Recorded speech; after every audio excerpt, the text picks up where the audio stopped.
जय मसिह दर्शकहरू, आज हामीसँग विशेष एउटा छलफलमा छौँ। हामी आज अन्तर्क्रिया गरिरहेका छौँ यस लकडाउनको समयमा र नेपाली मण्डलीले खेल्नुपर्ने भूमिका, साथसाथै नेपाली कृष्णहरूले कस्तो यस्तो अवस्थामा भूमिका खेल्नुपर्छ वा हाम्रो दायित्व के हुन सक्छ, साथसाथै हामीले देशलाई कसरी सहायता पुर्याउन सक्छौँ, यिनै समसामयिक विषयमा आज हामी कुराकानी छलफल गरिन्छौँ। विशेष रूपमा हामीसँग हुनुहुन्छ डाक्टर तेज रोका हुनुहुन्छ, त्यसपछि हामीसँग पत्रकार दिनेश श्रेष्ठ हुनुहुन्छ। आज हामी कुरा गर्छौँ। हजुर सबैलाई जय मसिह। यो अवस्थामा लकडाउनको अवस्थामा छौँ, हामी घरभित्रै छौँ अनि तर पनि हामी यसरी भेटिरहेका छौँ।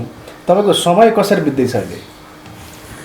सर्वप्रथम त यहाँलाई पनि धन्यवाद र मेरो तर्फबाट पनि यो अन्तर्राष्ट्रिय प्रेस दिवसको सन्दर्भमा यहाँहरू सबैलाई शुभकामना दिन चाहन्छु। र म अब लकडाउनको पालना त गरिरहेकै छु र जसरी अब विश्वभरि नै यो लकडाउनको अवस्था, साथसाथै नेपाल सरकारले पनि यसलाई कडाइका साथमा सञ्चालन गरिरहेको अवस्थामा र हामी आफ्नै लागि यो हित हुने भएकोले पनि लकडाउनको पालना गरिरहेकै छु। तर पनि अब त्यति हुँदाहुँदै पनि अब सामाजिक दायित्व भएको कारणले गर्दाखेरि चाहिँ अब समय समयमा अब सुरक्षित तरिकाहरू अपनाएर अब मानिसहरूलाई सहायता पुर्याउनु पर्ने ठाउँमा सहायता पुर्याउनको निम्ति यसो अब निस्कने र सञ्चार माध्यमहरूको प्रयोगबाट पनि उहाँहरूलाई सहायताहरू जुटाउने कामहरू गर्दै र विशेष गरेर अहिले चाहिँ अब प्रार्थना, परमेश्वरको वचनलाई अध्ययन गर्ने र सोसियल मिडियाबाट नै परमेश्वरको वचनहरूलाई विश्वासीहरूकोमा पुर्याउने क्रममै यसरी नै लकडाउनको समयहरू बितिरहेकै छ। अब दिनेशजीलाई पनि अब तपाईँ घुमिरहनु भएको छ, हेरिरहनु भएको छ, अनि यो क्रिस्चियन इतिहासमै पहिलोपल्ट चाहिँ चर्च भवन चाहिँ बन्द भएको अवस्था छ र नेपाल सरकारको यो कानुन वा यो आज्ञालाई मानिरहेको छ। यसलाई तपाईँ एकजना पत्रकार भएको कारणले कसरी लिइरहनु भएको छ? वास्तवमा अघि हाम्रो विश्वासजीले कुरा राखिसक्नुभयो। यो मलाई लाग्छ नेपालको क्रिस्चियन इतिहासमै, विश्वको त म भन्न सक्दिनँ, योभन्दा अगाडि विभिन्न महामारीहरू आएका थिए, त्यतिखेर पनि सायद यस्तो अवस्था नै भोगिएको थियो हुनसक्छ। त्यतिखेर मण्डलीहरू पनि बन्द भएका थिए होला नि, त्यो बाहिरको दृष्टान्तमा। नेपालको क्रिस्चियन इतिहासमा हेर्दाखेरि चाहिँ यो पहिलोचोटि हामीले भोगिराखेका छौँ। मण्डलीहरू सब बन्द भएका छन्। सामूहिक रूपमा भेला भएर परमेश्वरलाई आराधना गर्न हामीले पाइराखेका छैनौँ। यो अवस्थामा एउटा मण्डलीको दायित्व पनि हो, किनभने जुन यो कोभिड-19 जुन महामारी अहिले विश्वभरि यसले प्रभाव पारिराखेको छ, धेरै मानिसहरू प्रभावित छन्, सङ्क्रमित छन्। त्यसै गरेर धेरै मानिसहरू योबाट मृत्युवरण गरिराख्नु परेको अवस्था छ। यो अवस्थामा हामी एउटा क्रिस्चियन भएको नाताले पनि हामी आफै पनि स्वास्थ्यको दृष्टिकोणले सजग हुनुपर्ने अवस्था त हुँदै हो। त्यो कारणले पनि हामी मण्डलीमा एकसाथ भेला हुन सकेका छैनौँ। र अघि हाम्रो धन्यवाद तेजरोकाज्यूले पनि भनिसक्नुभयो, नेपाल सरकारले चाहिँ अहिले त्यस्ता गतिविधिहरू नगर्नु भनिसकेपछि हामीले एउटा सरकारको दायित्व के अरे सरकारको जो आदेश छ त्यसलाई पालना गर्नु पनि हाम्रो कर्तव्य पनि हो। त्यो कारणले गर्दाखेरि हामी यसरी लकडाउनको अवस्थामा यसरी बसिराख्नु जायज नै हो। यो मण्डलीले खेल्नुपर्ने भूमिका नै हो। यसलाई अन्यथा रूपमा चाहिँ हामीले बुझ्नुहुन्न, लिनुहुन्न नै। पक्कै नै तपाईँ लामो समयसम्म सेवाकायमा हुनुहुन्छ। अहिलेको लकडाउनको समयमा यसरी घरभित्र बसिरहनुको अवस्थामा अहिले तपाईँलाई कस्तो महसुस भइरहेछ? किनकि चर्चमा सधैँ सेवा हुनुपर्ने, अनि अब शनिबार आयो कि एकदमै चर्चको मा चाहिँ भूमिका हुन्छ नै, सामूहिक रूपमा भेटघाट हुने हुन्छ। अहिले तपाईँ कस्तो महसुस गरिरहनुहुन्छ एउटा पास्टरको हैसियतमा? अवश्य नै अब हामी एउटा चलायमान मानिस भएको कारणले र हामी सामान्य रूपमा आफ्नो दैनिकी गुजारा गर्ने मानिसहरूभन्दा अलिकति फरक तरिकाबाट मानिसहरूको सेवामा संलग्न भइराख्ने मान्छेहरूलाई यसरी लकडाउनको अवस्थामा, बन्दाबन्दीको अवस्थामा रहिराख्नु निश्चय नै सजिलो कुरा होइन। र एउटा अप्ठ्यारो पनि छ। तर पनि अब विश्वमै यो परिस्थिति भएको कारणले गर्दाखेरि र योभन्दा अर्को विकल्प पनि नभएको कारणले गर्दाखेरि हामीले यसलाई मान्नै पर्ने भएकोले अब मानिरहेका छौँ। तर सुरुको दिनमा अत्यन्तै कठिन पनि भयो। तर अब यो अलिकति लामो समय भएकोले अब यसलाई चाहिँ कसरी म्यानेज गर्ने भन्ने एउटा मनस्थिति पनि तयारी भएको कारणले गर्दाखेरि अहिलेलाई चाहिँ अब यो सजिलै छ। र पनि अब हामी चुप लागेर अब बसी नराख्ने भएकोले अब सञ्चार माध्यमहरू प्रयोग गरेर सोसियल मिडियाहरू प्रयोग गरेर पनि मानिसहरूसँग सञ्चारमा रहिराख्ने, मानिसहरूलाई कसरी एउटा हौसला दिन सकिन्छ यो बेलामा भनेर गरिराखेको कारणले गर्दा त्यस्तो अब एकदमै ऊ पनि फेल भएको छैन। तर अब समग्र रूपमा एउटा नेतृत्वमा भएको कारणले गर्दाखेरि चाहिँ स्वाभाविक रूपमा चासोको विषय नै हुन्छ। किन भन्दा अब मानिसहरूले उत्पादनशील काम गर्न पाइराखेका छैनन्। अब एउटा केही व्यक्तिहरूबाट यताउता अब सरकारबाट भएका राहतको भरमा केही दिन गुजारा गरिरहेको अवस्थामा यो कहिलेसम्म जान्छ यसरी? र अब यो यदि यसको अन्त्य भयो भने पनि फेरि त्यसपछि के हुन्छ? र स्वाभाविक रूपमा विश्वासीहरू पनि सबैमा पनि यो असर परेको छ। अब यस्तो बेलामा विश्वासीहरूलाई कसरी चाहिँ एउटा टेको दिने, त्यो कुराहरूले गर्दाखेरि अलिकति चासो त छँदैछ र यो विषयमा अलिकति चिन्ता पनि छ र प्रार्थना पनि छ। त्यसले गर्दाखेरि अब यही सोचाइहरूमै अहिले चाहिँ अब के गर्ने भन्ने कुरा छ। दिनेश सर, तपाईँ एउटा मिडियाकर्मी हुनुहुन्छ, सञ्चारकर्मी हुनुहुन्छ, विशेष गरेर एउटा समाजको उन्नति प्रगति र समाजले कसरी देशलाई एउटा प्रभाव छोड्छ भन्ने पक्षमा हुनुहुन्छ तपाईँहरू। अहिले यो विशेष गरेर क्रिस्चियन मिडियाकर्मीहरू जो छन् उहाँहरूले चाहिँ अहिले कस्तो भूमिका खेलिरहनु भएको छ? मलाई केही पास्टर अगुवाहरूदेखि लिएर केही विश्वासीहरूले पनि भनिराख्नु भएको छ अहिलेको अवस्थामा चाहिँ मिडियाहरूको भूमिका चाहिँ राम्रो देखियो है भनेर भनिराख्नु भएको छ। अनि अहिले बन्दाबन्दी लकडाउनको कुरा गऱ्यौँ, त्यो कारणले गर्दाखेरि सहज रूपमा कोही पनि बाहिर हामी निस्कन सक्दैनौँ।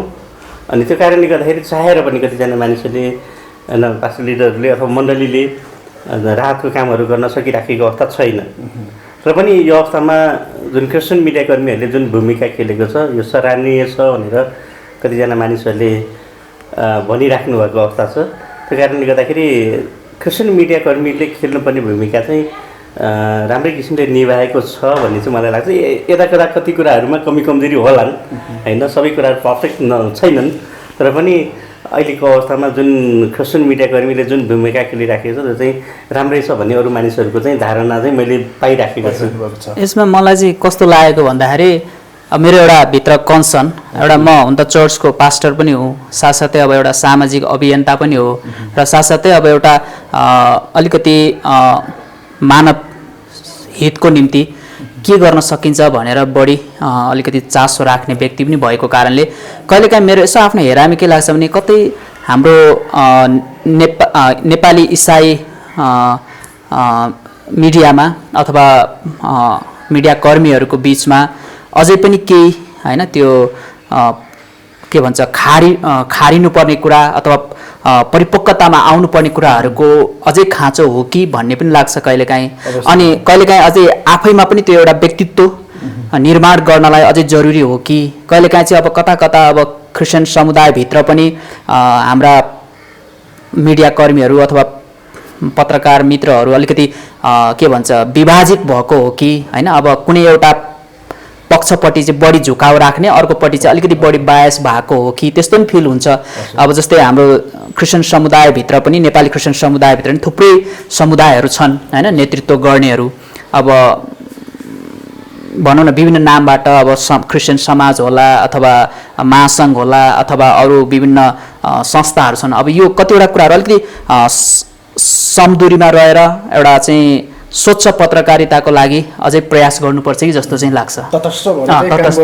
तटस्थ भएर काम गर्नुपर्छ जस्तो लाग्छ। हजुर, अब नेपालमा 12,000 भन्दा बढी मण्डलीहरू छन्, तपाईँलाई राम्रोसँग थाहा छ। हजुर हजुर, केही समय महासङ्घमा पनि तपाईँको सक्रियता थियो नै। हजुर, अहिले यो 12,000 मण्डलीले यो समाजमा र देशमा कस्तो भूमिका निर्वाह गरे यो लकडाउनमा विशेष गरेर?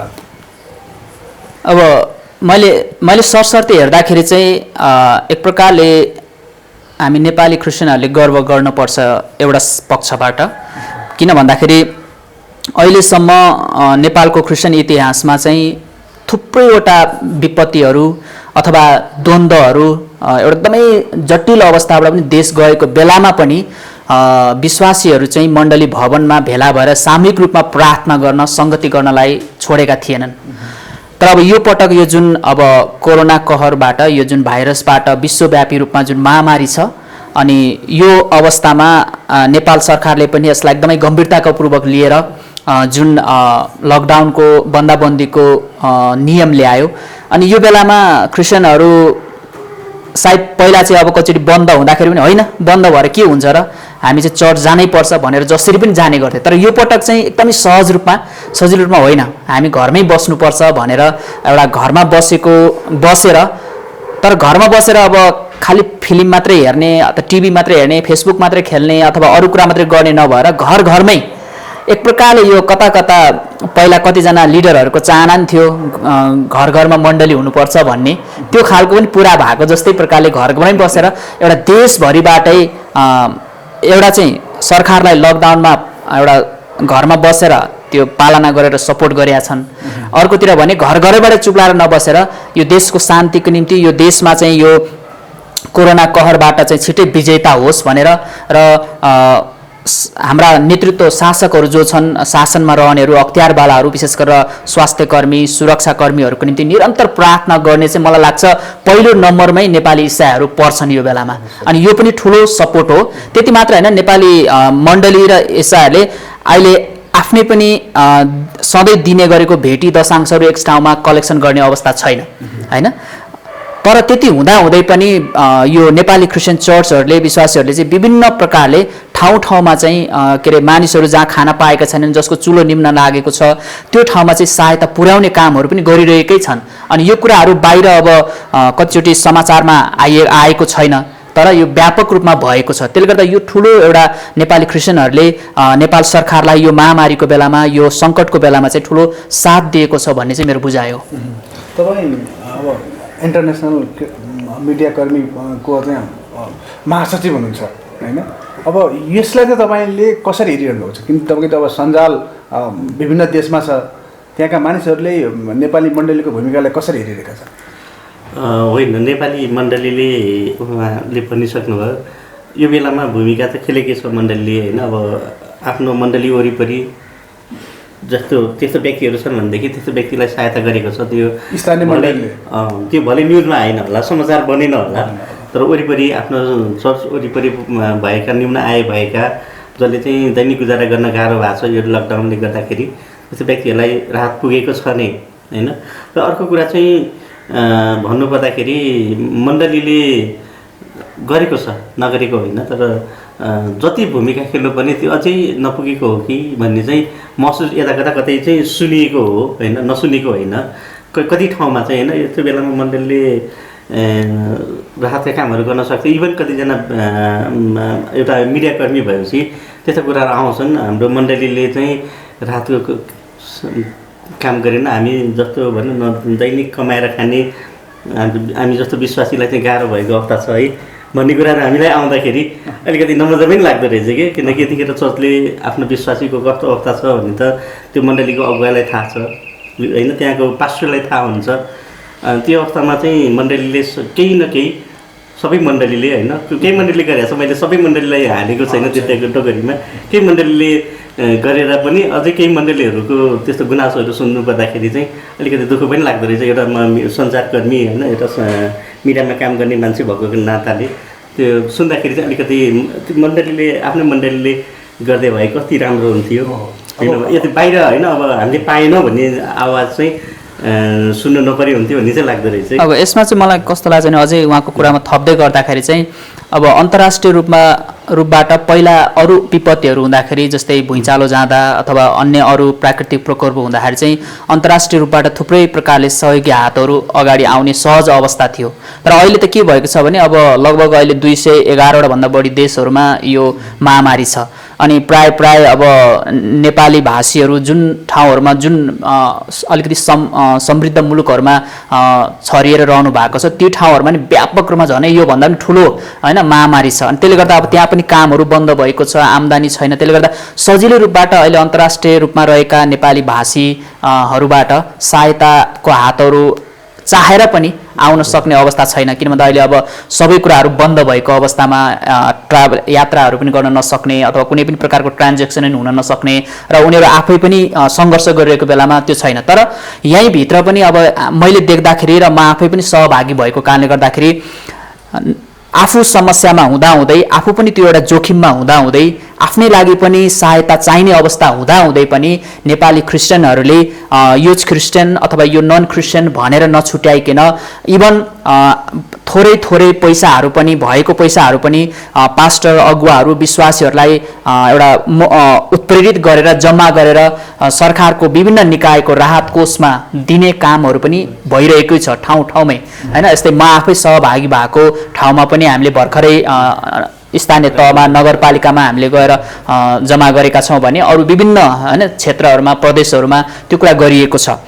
अनि अर्को कुरा चाहिँ अब क्रिस्चियनहरूले चाहिँ कस्तो छ भने एउटा एकदमै राम्रो पक्ष चाहिँ अरूले कहिलेकाहीँ आरोप लाउने गर्छन् क्रिस्चियनहरू चाहिँ आफ्नै लागि मात्रै बढी सोच्छन्, आफ्नै समुदायलाई मात्रै। त्यो होइन। अब आँखाले देखेसम्म हैन एउटा भावनाले सम्बन्ध गाँसेसम्म चाहिँ जोसुकै होस् हैन, यदि ऊ भोको छ भने ऊ समस्यामा छ भने हैन उसलाई हस्पिटल पुर्याउने हो कि अथवा उसलाई औषधि जुटाइदिने हो कि अनि उसलाई अब खानेकुरा जुटाइदिने हो कि जे पनि त्यो गरिरहेको अवस्था छ। अनि यो चाहिँ एउटा एकदमै राम्रो पक्ष पनि हो। अनि यस्तै प्रकारले यदि भाइचाराको विकास सबैले सोच्ने हो भने चाहिँ साँच्चै नै समाज सुन्दर हुन्छ अनि देश पनि सुन्दर हुन्छ र जस्तोसुकै महामारीलाई पनि जुझ्न सकिन्छ। पक्कै नै पछिल्लो समयको यो महामारीमा हेर्ने भने क्रिस्चियनलाई विभिन्न आरोप लाग्यो। हजुर। कसैले चाहिँ त्यो राहतमा चाहिँ बाइबल बाँड्यो, कसैले त धर्म प्रचार गर्यो भन्नेको आरोप सुन्यो। तर यो महामारीमा क्रिस्चियनले धेरै राहत बाँडे तर यो सुनिएन। अलि हाम्रो समाज पनि अलि परिष्कृत हुँदै अलि गम्भीर हुँदै र देश र समाजको लागि पनि अलि बढी जिम्मेवारी भूमिका चाहिँ गरे जस्तो त अनुभव भइरहेछ। पक्कै पनि अब समय समयमा यस्ता खालका आरोपहरू हामीले सुन्ने गरेका छौँ अनि खेप्ने गरेका पनि छौँ। तर यो पटक चाहिँ त्यस्तो खालको कुराहरू त्यति सुनिएको छैन। तर पनि अब एउटा सामान्य रूपमा पनि के हो भन्दाखेरि प्रायः मान्छेहरूले आफूले जे गरिरहेको हुन्छ, आफूले जे चाहिँ एकदमै राम्रो भनेर त्यसलाई चाहिँ आत्मसात गरिरहेको हुन्छ, पक्कै पनि उसले अरूलाई त्यो असल कुराको चाहिँ एउटा जानकारी अथवा बताउने कुरा त जोसुकैले पनि गर्छन्, चाहे त्यो क्रिस्चियनले होस् या नन क्रिस्चियनले होस् या कुनै धार्मिक आस्था राख्नेले होस् अथवा अन्य कुनै प्रकारको पनि आस्था राख्ने मान्छेले आफ्नो कुराहरूलाई केही न केही उसलाई आफूलाई राम्रो लागेको कारणले गर्दाखेरि उसलाई राम्रो भएको कारणले गर्दा उसले भन्ने त त्यो प्रयास गर्छ नै हैन। त्यस्तै प्रकारले क्रिस्चियनहरूले पनि गर्छन्, गर्नु अस्वाभाविक होइन हैन, त्यो राम्रै हो। तर यो पटक चाहिँ प्रायः के भएको छ भने त्योभन्दा पनि प्रार्थना गर्ने कुरा बढी भएको छ। अनि प्रार्थनाकै कुरा गर्दाखेरि त अब सबै आस्था राख्नेहरूले आफ्नो आफ्नो तरिकाले प्रार्थना गरेकै छन्, यो माथि विजयी हुन सकौँ, शान्ति होस् अथवा यो माथिको एउटा छुटकारा होस् भनेर। अनि क्रिस्चियनहरूले गरेका छन् तर त्यो खालको कुरा चाहिँ छैन। तर पनि अब कहिलेकाहीँ के लाग्छ भने कोही कोही मानिसहरूमा यस्तो खालको एउटा स्वभाव हुन्छ कि ऊ जतिखेर पनि त्यसलाई बायस भएर होइन अलिकति कसरी हुन्छ यो समुदायलाई चाहिँ गिराउन पाए हुन्थ्यो भन्ने खालको प्रयासहरू कता कता देखिन्छ। तर समग्र रूपमा चाहिँ त्यस्तो छैन। अनि त्यसले हेर्दा के देखिन्छ भने नेपाली क्रिस्चियन समुदाय आफै पनि एउटा परिष्कृत एउटा परिपक्व अनि हुँदैछ भनेदेखिलाई अनि अरूहरूको हेर्ने दृष्टिकोणमा पनि केही परिवर्तन हुँदै गएको पनि देखिन्छ होइन। यो अहिलेको 21औं शताब्दीमा सबै एउटा शिक्षित भएको एउटा प्रविधिको विकास भएको बेलामा चाहिँ यी कुराहरू चाहिँ त्यति होइन भन्ने खालको कुराहरूले अलिकति जित्दै गएको देखिन्छ। अब नेपालमा विभिन्न समाजहरू छन्, अरू विभिन्न धर्मका अरू विभिन्न जातिका, तर यो क्रिस्चियन समुदायको समाजले चाहिँ अलिक बढी नै अभिभावकत्व निर्वाह गरेको यो समयमा देखिएको छ। अब अरूले पनि गरिरहनु भएको छ। तपाईँले त यसलाई कसरी हेर्नुहुन्छ दिनेशजी? होइन, अघि कुरा उठिसक्यो, अरूले पनि नगरेको त होइनन्, भइराखेको छ होइन, उहाँहरूले पनि गरिराख्नु भएको छ। मैले हिजो कि अस्ति भर्खर मात्रै एकजना मलाई मण्डलीको एकजना विश्वासीले फोन गर्नुभएको थियो। अनि मैले भने तपाईँहरू कसरी बाँचिराख्नु भएको छ भन्ने सोधेँ। अनि उहाँले भन्नुभयो एउटा कि हिन्दू सङ्गठनले उहाँको टोलमा चाहिँ नि शुल्क खाना वितरण गरिराखेको छ। अनि यस्तो अवस्थामा पनि हामी त्यहाँ गएर खाना खाइराखेका छौँ भन्नुभयो कि भन्नुबित्तिकै गर्नु अरूले पनि गरिरहेको छ होइन। त्योभन्दा बढी चाहिँ क्रिस्चियनहरूले बढी गरेको अवस्था चाहिँ हो होइन। किनभनेदेखि हामीलाई स्वभावैले के भने अरूको सेवा गर्नलाई हाम्रो धर्मशास्त्रहरू प्रेरणा दिन्छ होइन हामीलाई चाहिँ अरूको सेवा गर भनेर सिकाइएको छ। त्यही कारण हामी स्वाभाविकले हामीमा त्यो गुण छ होइन, हामीले त्यो कुरा सिकेका छौँ अनि त्यो कुराहरू हाम्रो जीवनबाट भएको छ नै। अनि तर के भने यसले अघि यहाँ कुरा उठिसक्यो, जुन भूकम्पको बेलामा राहतको जस्तो विवाद चाहिँ अहिले छैन, किनकि अहिले साँचो मान्छेलाई खाँचो परेको अवस्था हो। त्यतिखेरमा होइन अब भूकम्पले गर्दाखेरि भनौँ न जो पीडित छ भनिएका छन् उनीहरूका आज एकजनाले राहत दिएर आएको हुन्छ, भोलि फेरि अर्को टोली पुगिसकेको हुन्छ, पर्सि अर्को टोली पुगेको हुन्छ। राहतको होइन चाङ लागेको अवस्था थियो भनेदेखि अहिले चाहिँ त्यस्तो अवस्था छैन। अहिले त दुई छाक टार्नको निम्ति पनि धौधौ भएको अवस्था छ र अनि राहत पर्याप्त रूपमा पुग्न सकेको पनि छैन। त्यही कारणले सायद यस्तो विवाद नआएको पनि हुनसक्छ कि भन्ने चाहिँ मलाई लाग्छ है, मेरो एउटा मेरोबाट बुझ्दाखेरि मलाई चाहिँ त्यस्तो लाग्छ। अब यो लकडाउनको समयमा अब नयाँ कुरा अवश्य नै हुन्छ, किनकि मानिसहरू धेरै चाहिँ भित्र थुनिएका छन्। अब लगभग 12,000 भन्दा बढी लिडरहरू र 30,000 भन्दा बढी क्रिस्चियनहरू लगायत अरू हाम्रा नेपालीहरू थुनिएका छन्। अब यो लकडाउन पछि केही नयाँ कुरा क्रिस्चियन समुदायमा होइन क्रिस्चियन क्षेत्रभित्र केही हुन सक्ने सम्भावना देख्नुहुन्छ तपाईँ? अब त्यो अपेक्षा निश्चय नै छ, तर पनि अब मलाई कहिलेकाहीँ के लाग्छ भने र हामीले अब के पनि अब एउटा बुझ्नु जरुरी छ भने नेपाली एउटा भनाइ पनि छ, कुकुरको पुच्छर जति ढुङ्गामा राख्यो 12 वर्ष के ढुङ्गामा राख्यो भने जस्ताको तस्तै भने जस्तो प्रकारकै पारामा अब हामी लिडरहरूले त्यही व्यवहार, त्यही प्रकारको स्वभाव, त्यही प्रकारको रणनीति, त्यही प्रकारको एउटा मनस्थिति नैमै हामी लकडाउन पछि बाहिर आयो भने त केही फरक पर्दैन, जस्ताको तस्तै हुन्छ होइन। तर होइन, हामीमा एउटा हाम्रो आफ्नो समुदायमा पनि एक प्रकारको भावनात्मक रूपमा होइन एउटा रणनीतिक रूपमा अनि एउटा स्वीकार्यको हिसाबले पनि एउटा एकताबद्ध हुनु जरुरी छ र हामीले गर्नुपर्छ भन्ने कुराहरू सबैले यदि मनन गर्ने हो भने, आत्मसात गर्ने हो भने चाहिँ पक्कै पनि नयाँ कुरा हुन्छ। तर अब यही विभाजित मनस्थिति जस्तो छ त्यस्तैमा नै होइन, अनि आफूलाई जस्तो जस्तो लाग्छ त्यही प्रकारले गऱ्यो भने त खासै नयाँ कुरो आउँदैन होइन।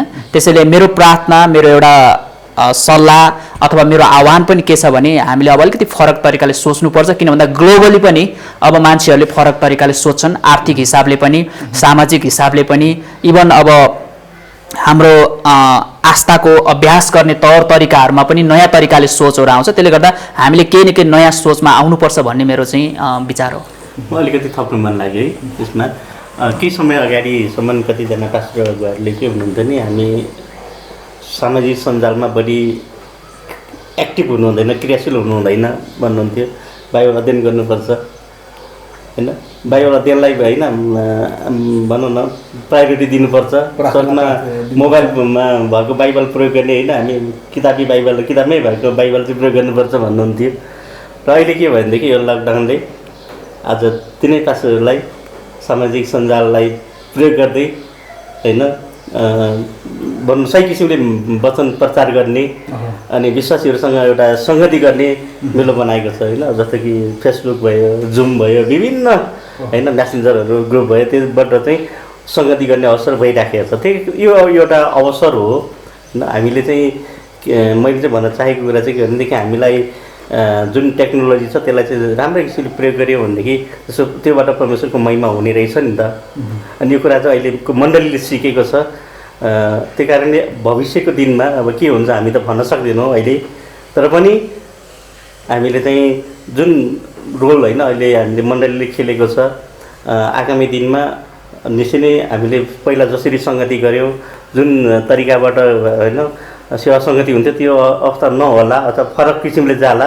तर पनि हामीले चाहिँ स्वीकार्नुपर्ने कुरा चाहिँ के भनेदेखि अहिले जुन टेक्नोलोजीले जुन हामीलाई च्यालेन्ज गरेको छ त्यसलाई चाहिँ स्वीकारेर त्यो अनुसार हामीले सही किसिमले प्रयोग गर्दै अगाडि बढ्यौँ भनेदेखि निश्चय नै मण्डली भन्ने क्रिस्चियन समुदायले पनि त्योबाट बेनिफिट लिन सक्छ र सङ्गतिका अरू आयामहरू पनि बढाउन सकिन्छ भन्ने कुरा चाहिँ यसले प्रुभ गरेको छ भन्ने चाहिँ म थप्न चाहेँ। पछिल्लो समयमा अब विभिन्न समस्याहरू छन्, विभिन्न समस्याका खाल्टाहरू हामीले प्रशस्त देखेका छौँ र हामी सामूहिक नेतृत्वमा पनि हामी चुकेका छौँ। हाम्रो समुदाय जुन प्रकारले हामीले एकता प्रणालीलाई सहायता गर्नुपर्ने, सहयोग गर्नुपर्ने मण्डलीले, त्यसपछि हामीले चाहिँ छरिएर दिनुभन्दा पनि एकैचोटि त्यो पैसा जम्माहरू गरेर चाहिँ कोषमा वा प्रधानमन्त्री कोषमा दिन पाएको भए अझै हाम्रो राहत कोषमा दिन पाए अझै महत्त्वपूर्ण हुन्थ्यो कि त्यो एकदम राम्रो हुन्थ्यो होइन त्यो प्रकारले। तर अब कस्तो छ भने अहिले सबैलाई आफ्नो परिचय दिनुपर्ने अथवा आफ्नो नाउँलाई त्यहाँ दर्ज गराउनु पर्ने खालको एउटा सोचले गर्दा पनि कहिलेकाहीँ त्यो खालको कुराहरू हुन सकेको हुँदैन भने अर्को चाहिँ कतिचोटि एउटा मनोगत रूपमा एकअर्काप्रति भएको एउटा फरक विचार अथवा त्यो एउटा वैर भावले गर्दाखेरि पनि त्यो एउटा यस्तो बेलामा पनि एक ठाउँमा आउन सकेको अवस्था छैन। जस्तै मेरो अपेक्षा चाहिँ के थियो भने अब नेपाल देशमा पनि एउटा नेपाली इसाईहरूको जुन प्रकारको प्रतिनिधित्व गर्छु भन्ने खालको संस्थाहरू जुन छन् एउटा सङ्गठित रूपमा उनीहरूले पहल कदमी गरेको भए होइन सायद बेटर अझै केही राम्रो हुन्थ्यो होला।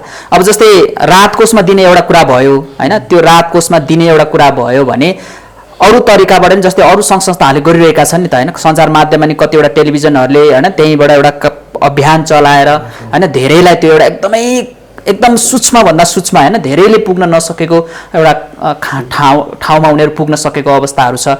यस्तो अवस्थामा जस्तै नेपालका ठुला ठुला क्रिस्चियन समुदायहरू सङ्घ संस्थाहरूले पनि कमसेकम अब मुख्य नेतृत्वहरूमा एक प्रकारको वार्तालाप गरेर होइन एउटा अनलाइनबाटै एउटा मिटिङ गरेर भए पनि अथवा कहीँ गरेर भए पनि के गर्न सकिन्छ 1 2 3 हामी सरकारसँग कसरी सँगै जान सक्छौँ नेपाली क्रिस्चियन समुदायको तर्फबाट र हामी आफ्नै रूपमा नै आन्तरिक रूपमा पनि के कसरी हाम्रा साधन स्रोतहरूलाई एकीकृत गरेर हामी परिचालन गर्न सक्छौँ होइन।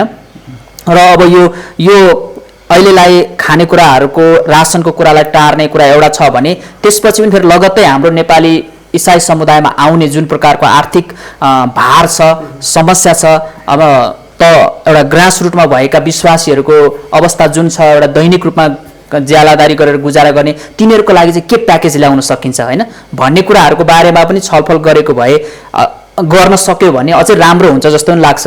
जस्तै अब महासङ्घ भनौँ या क्रिस्चियन समाज भनौँ एनसिएफ भनौँ या अन्य अरू होइन सङ्घ संस्थाहरू छन् त्यहाँ गर्दाखेरि चाहिँ राम्रो हुन्छ जस्तो लाग्छ। तर यस्तो गरेको देखिँदैन र यस्तो गर्ने अवस्था पनि मैले देखिरहेको छुइनँ होइन। यो चाहिँ किन हो थाहा छैन, अब यो उहाँ सम्बन्धित व्यक्तिहरूलाई नै आफ्नो आफ्नो थाहा होला। तर मेरो आह्वान चाहिँ के छ भने सम्भव हुन्छ भने अलिकति ठुलो हृदय गरेर अलिकति प्रभु यीशु ख्रीष्टलाई आफ्नो एउटा शिर बनाएर हामीले एउटा यो अहिलेको परिस्थितिलाई र आउने परिस्थितिलाई पनि एउटा हाम्रो समुदायबाट केही एड्रेस गर्न सक्ने तरिकाबाट एउटा छलफल गरेर एउटा योजना रणनीति बनाउन सक्यो भने चाहिँ धेरै राम्रो हुन्छ जस्तो लाग्छ।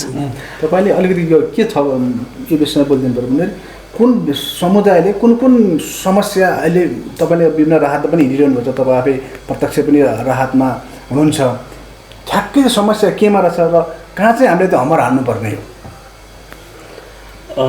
यस्तो खास चाहिँ अब अहिले जुन उहाँले कुरा गर्नु म त्यहाँ अलिकति प्रश्न जोड्न चाहेँ। अहिले जुन एनसिएस र महासङ्घले जुन भूमिका खेल्नु पर्थ्यो त्यो खेल्न नसकेको हो भन्ने त देखिकै छ। मैले धेरै मेरो लेखबाट पनि कति कुरामा त्यो कुरालाई मैले उजागर गरेको छु, गजगजाइराखेकै हो। एउटा कुरा चाहिँ उहाँले चाहिँ के भन्नुहुन्थ्यो नि लकडाउन सुरु हुनुभन्दा अगाडि महासङ्घ एनसिएसका मूल नेतृत्वसँग मैले भेट्न पाएको थिएँ अनि त्यतिखेर पनि कुरा भएको थियो, हामीसँगै मिलेर जानेको चाहिँ कुरा भइराखेको छ, हाम्रो अन्तर्क्रियाहरू भइराखेको छ, हाम्रो भेटघाटहरू भइराखेको छ। केही न केही तुस केही न केही नयाँ खबर सन्देश चाहिँ हामी ल्याउन प्रयास गरिरहेका छौँ भन्नुभएको थियो। सायद यो बेलामा ल्याउन सक्नु भएर एउटा नयाँ किसिमले जान सकेको भएदेखि राम्रो सन्देश होइन हामीले समुदायलाई मात्रै होइन क्रिस्चियन समुदायलाई मात्रै होइन देशमा पनि हामीले प्रभाव पार्न सक्थ्यौँ भन्ने चाहिँ मलाई लाग्छ। किनभने अहिले जुन राहतको कुरालाई हामी हेरौँ यदि तिनैवटा संस्थाले नेतृत्व गरेर त्यसलाई अलि बोल्ड किसिमले जान सकेको भएदेखि प्रधानमन्त्री राहत कोषमै पनि दिन सकिन्थ्यो अथवा समुदायमा मिलेर पनि धेरै अरू सेवाहरू पनि कामहरू पनि गर्न सकिन्थ्यो र त्यसलाई छुट्टै प्रभाव पार्थ्यो होइन। सानो मण्डलीले एउटा ठाउँमा गरे त छ र त्यसले समुदायलाई त सानो समुदायमा त प्रभाव पार्यो, तर राष्ट्रमा प्रभाव पार्नको लागि राज्य निकायमा प्रभाव पार्नको लागि चाहिँ हामीले त्यो किसिमले त्यो सोच बनाएर चाहिँ जान सकेको भए अझ धेरै राम्रो हुन्थ्यो भन्ने चाहिँ मलाई लाग्छ। रोकेँ तपाईँले मैले अब अन्तिममा चाहिँ यो नेपाली मण्डलीलाई यो महामारीले कस्तो प्रभाव पार्छ दीर्घकालीन रूपमा र यसलाई अब हामीले कसरी व्यवस्थापन गर्न सक्छौँ? अन्तिम प्रश्न मेरो चाहिँ। निश्चय नै यसले समग्र रूपमा विश्वलाई नै असर गरिरहेको र आर्थिक रूपमा पनि असर गरिरहेको अवस्थामा नेपाली मण्डलीहरूलाई पनि यसले पक्कै ठुलो असर गर्छ नै। त्यो माथि पनि अझै जो आर्थिक रूपबाट अथवा एउटा भौतिक संरचनाको हिसाबले पनि कमजोर छन्, जो चाहिँ अब भनौँ न कतिवटा फेसिलिटीहरू भाडामा चलाइरहेको अवस्थाहरू छ, अब उनीहरूलाई पनि गाह्रो पर्छ। अनि धेरैजना विश्वासीहरू मुभ हुन्छन्, अब कोही सहरबाट गाउँ फर्किन सक्छन्। अब त्यो हिसाबले त्यो चर्च जुन सुरु भएको छ त्यो चर्चहरूलाई असर गर्छ नै।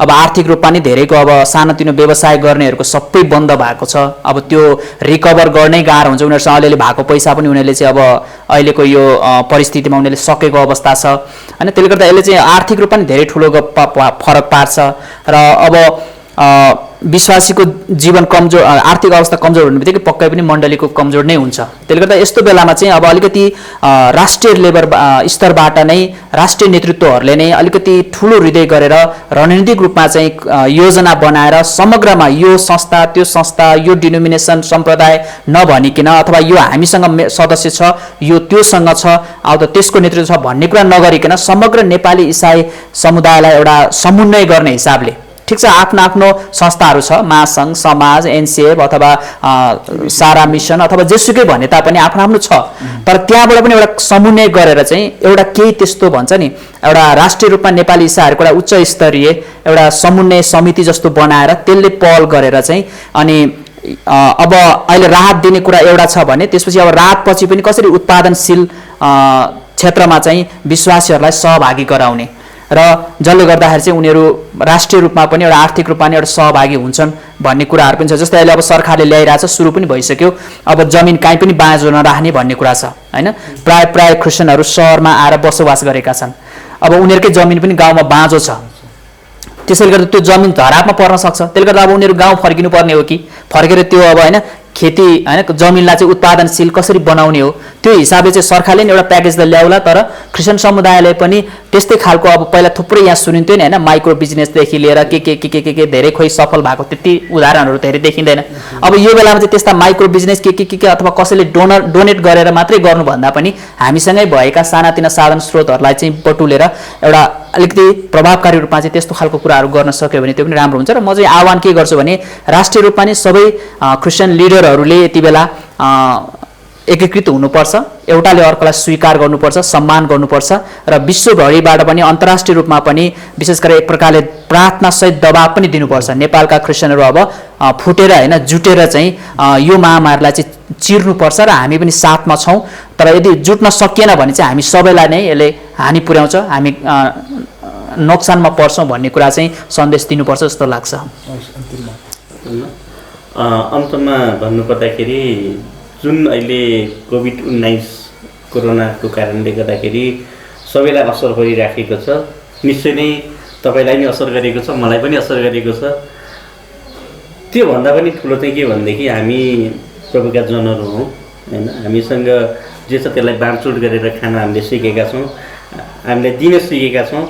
म हाम्रो विश्वासी जनहरू, मण्डली, परिवार सबैलाई होइन संस्था जो कोहीलाई पनि म के भन्न चाहन्छु भनेदेखि हामीसँग जे छ त्यो बाँडेर खाउँ।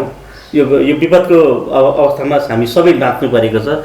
म मात्रै बाँचेर पनि यो संसारमा केही पनि लाभ हुँदैन, तपाईँ मात्रै बाँच्नु भएर पनि केही लाभ हुँदैन, तर हामी सबै मिलेर यसलाई प्रोटेक्ट गर्दै हेर्नु न यसलाई योसँग जुट्दै हामीले नयाँ किसिमले हामी अगाडि जान सक्यौँ, मिलेर यसलाई जित्न सक्यौँ भनेदेखि त्यो नै ठुलो कुरा हो। त्यो कारणले गर्दाखेरि हामीलाई वचनको होइन परमेश्वरको वचनलाई याद गर्दै अनि त्यो अनुसार हामी एकतामा अगाडि बढ्न सक्यौँ भनेदेखि निश्चय नै हामीले हाम्रो समाजलाई, हाम्रो देशलाई प्रभाव पार्न सक्छौँ।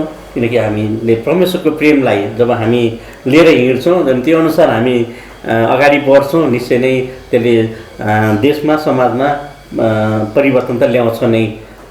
त्यस कारणले म यहाँहरू सबैलाई चाहिँ आग्रह गर्न चाहन्छु, यो विपदको अवस्थामा हामी हातेमालो गर्दै होइन सँगै यसलाई कसरी हुन्छ चिर्ने होइन। एक त हामी आफै पनि सुस्वास्थ्य रहनु पऱ्यो र अर्कोलाई पनि सुस्वास्थ्य राख्नु पऱ्यो र आफू पनि बाँच्नु पऱ्यो र अरूलाई पनि बचाउनु पऱ्यो। यो अभियान हामीले चलाउँ यही भन्न चाहन्छु। हुन्छ, तपाईँहरूको यो अमूल्य समयको लागि धेरै धन्यवाद सर। हस्, धन्यवाद। धन्यवाद। खुसी।